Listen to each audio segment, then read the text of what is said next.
no longer known. In a time lost to us now, a player neared a village.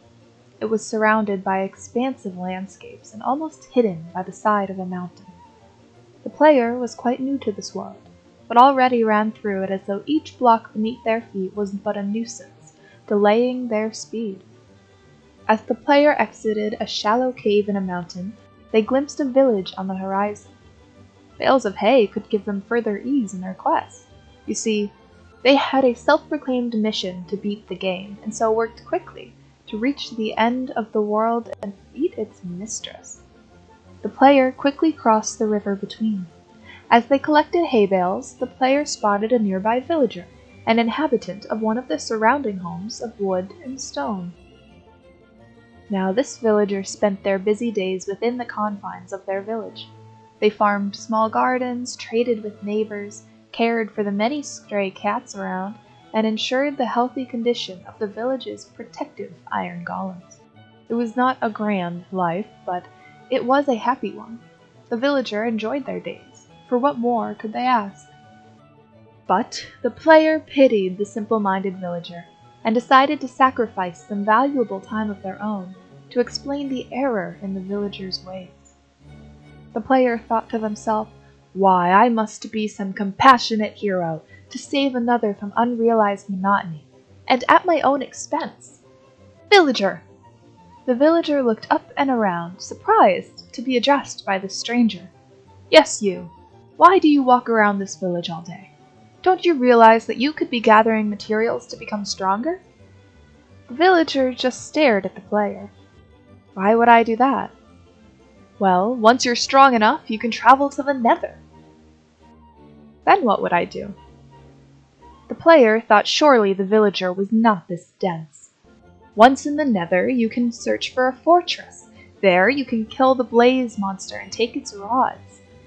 "And then what would I do?" "Then you can collect ender pearls and make eyes of ender with the powder from those rods." "Eyes of ender? What are those?" The player began to sense a futility to his self-proclaimed noble cause. Eyes of Ender help you to find an underground fortress containing the End Portal. There is only one end in each world, and it is likely much farther than you have ever dared to travel before. Oh. Well, then what would I do there?